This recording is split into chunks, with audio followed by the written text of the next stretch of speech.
Hi everybody, this is Cheryl and you're hanging out at Dash Between and I appreciate you for that. So thank you and welcome to my channel.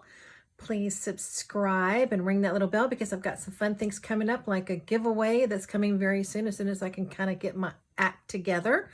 Um, as everyone else is dealing with the coronavirus, I found that I thought I was going to have all this time, and I actually have just really been trying to get things together. I, just trying to take care of Pops. He's 84, and we're trying to get some things straight there, and making sure the house is now on a schedule where we can keep groceries coming in and all that kind of stuff. So, yeah, it's been, and plus work has actually been quite busy, which really surprised me because I thought it wasn't going to be, but that's irrelevant, sort of, except that's to say that's my lame excuse as to why I haven't done more videos lately, but it's coming soon for a couple of reasons. One, because we have passed 500 subscribers. Yay! And I want to do a giveaway for that. And I'm still looking for ideas. I think I have a pretty good idea what we're going to do, but I'm still looking for ideas. So drop them down below if you've got them. Drop it like it's hot. And also, I have a new digital kit coming out soon. Keeping our fingers crossed. It's going to happen this weekend.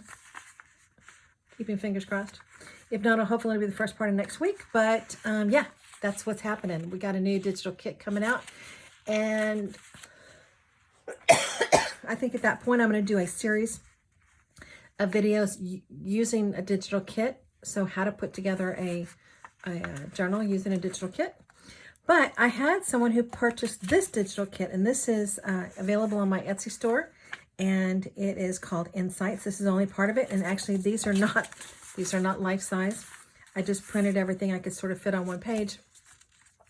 But this person who purchased, this lovely woman who purchased this kit, wanted to know how to put some of these things together. So I thought I would just get on here really quickly and show you as I'm, take a few minutes to do that. So, yeah, here's this little piece right here. We'll start off with this one. I've gone ahead and scored these because I didn't want to take up a bunch of your time watching me score. But essentially, you fold it where these tabs are, right? And then to glue it, so you turn it around this way. And I am going to get this device right here. We're going to pretend this is my glue. So I would glue right here, fold that up like that. And then this is the flap of the envelope. Okay. You could, if you're really good at cutting, do it like that. I just personally wouldn't, but you are welcome to do that. I would do it like that.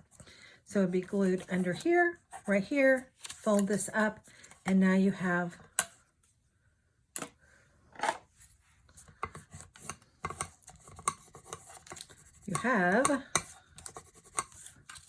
an envelope. Okay. Moving on to this one. I'm just going to use this since I've got to use it for other things too.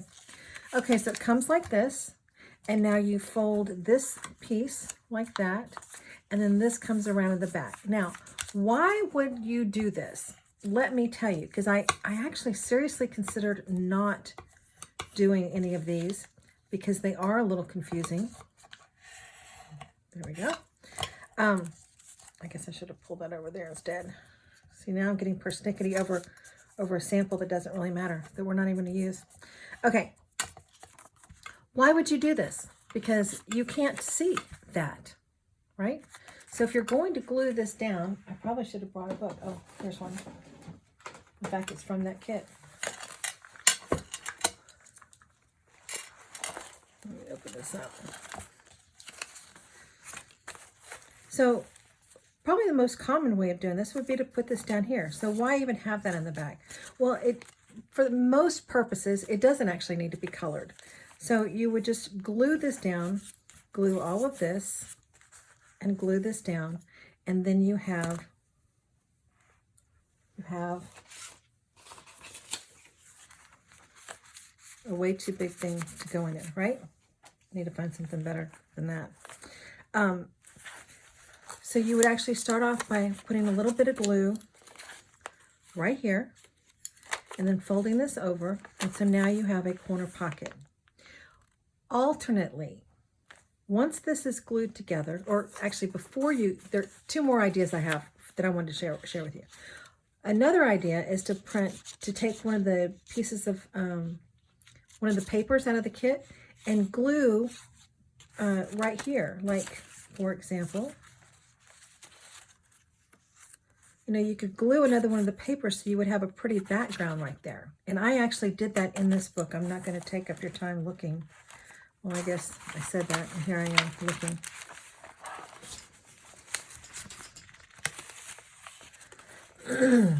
So I didn't glue one of the papers to the back of this, but I glued a different paper to the back of this.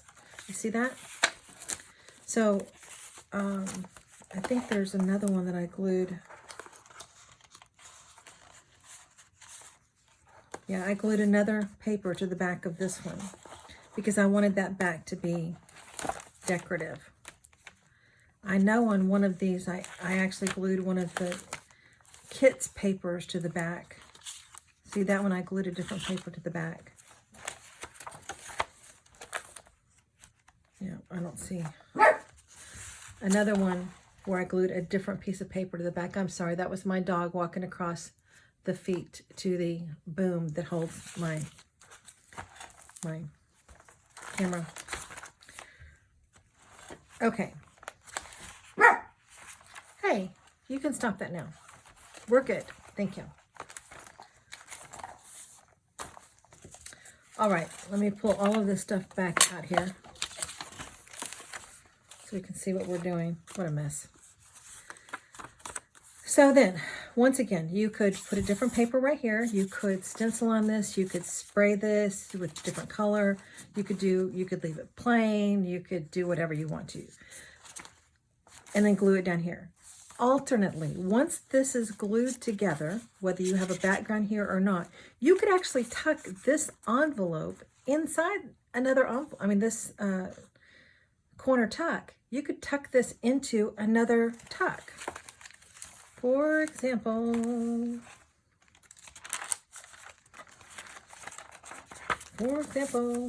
you could tuck this in here. It could have something in it. This could be tucked in here, right? So basically, for the most of the time that you would use this background color right here is irrelevant, but there's no way for me to make the kit where this side is printed unless you use one of the papers to print on the opposite side. But this way you have a nice pocket that once you've got that glued down, you don't get snagged up on anything, okay? And these often hold more. So for example, that pocket that I just showed you, well, here's one. So pockets that are glued, I'm trying to think of how to explain this. Why am I having trouble? This is a perfect one to explain. So you see this one right here, can you see how that's got that tab and that tab is glued down? The reason why you would want to do a corner pocket that has tabs on it like that, and this is the other one that she wanted me to show her how to do. Can you see that tab in there? Right here? So the reason why you might want that is because one of these corner pockets that if it didn't have the tab, you would be gluing right under here and right under here, and then that would be glued down, right? But by having that little tab, you can actually fit more in there. And what happened to the little book that I just pulled out of it? There we go. You have more room because of that tab. So that gives you a pocket that will hold more.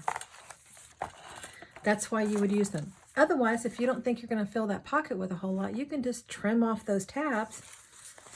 Like this tab right here, you can just trim that off and glue right along that line right there, right? If that were the pocket, which this isn't, but let's use this one because that makes more sense. So I could cut this off, and I could cut this off, and then I would be left with just a triangle, and that triangle could then be glued straight down. It would not have as much room right here to fit things as it does by doing this. Okay, I hope that made sense. If it didn't, feel free to give me grief down below. I'm going to come back to that one because that one's a little more confusing. This one is pretty much the same way. I didn't cut out that circle, y'all. Because I'm just like that. Let me just see. I'm going to cut out the circle.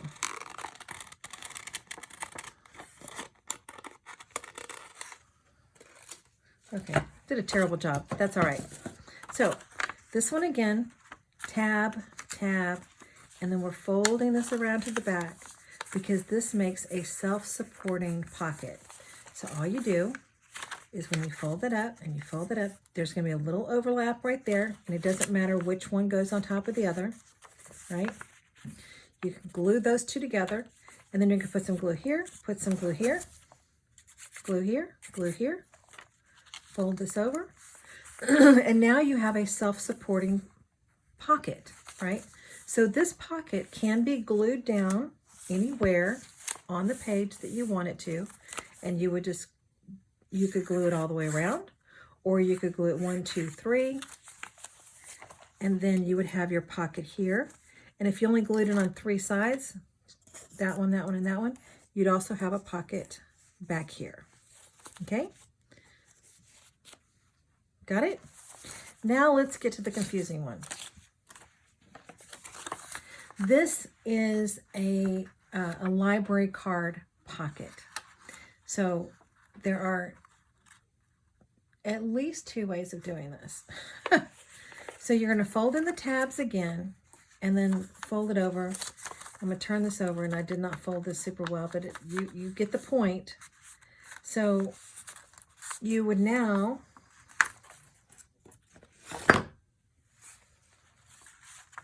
that's too big. I need something I can just slide in here. So then you would put your pocket or your library card right in here, okay? But you say, hey, but that's white, Cheryl. That's ugly. So you could, again, get a piece of the coordinating paper that comes in the kit and put that as a background, which I did in this kit. Alternately, here's the magic. We're going to turn this around, fold that up, fold these back. Same thing on this one as far as you're just going to glue that tab right there, glue that tab right there, glue it down, and now we have this. So why would you want to do it this way? Well, now I've already got my colored background, and now I can cover up this part of it, right?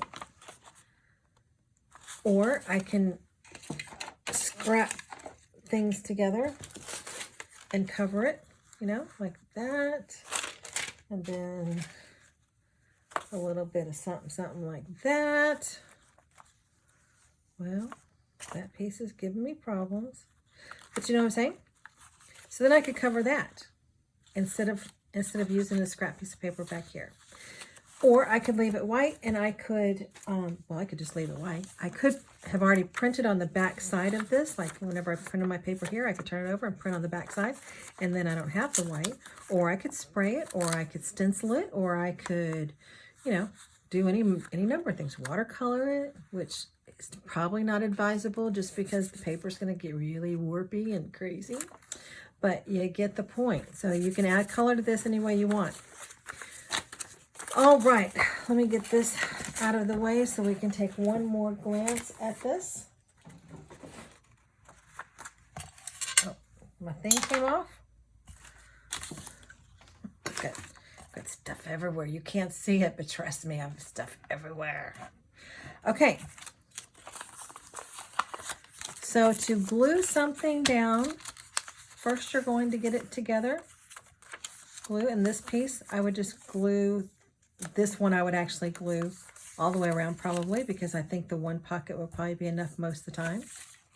This one I would glue down in a variety of ways if I wanted to glue it down, but most likely in this particular case I would glue it on 3 sides, because if I glued it here, here, and here, then I would have, you know, in all this, I still don't have anything I can really tuck in here reasonably. Then I would have this pocket right here, And I would have this pocket back here if I glued it 3 sides. This one doesn't actually get glued down. This is an envelope. I will glue it here and here so that the flap stays up, and then tuck things in here. And finally, this little crazy doodad can be done like this. And we're going to glue here and glue here. Or glue here, and there you go. I'm so sorry. Allergy season. Okay, if you would like to see me put together a journal with a digital kit, which I am going to do, but I would like to know if you're interested in that, because then it will motivate me to do it. Drop a comment down below, and you can find this kit in my Etsy shop. And I hope you are all staying safe, and I miss you, and I will be back doing regular videos, hopefully starting in the next day or so. Keeping our fingers crossed again. All right, y'all take care. Bye.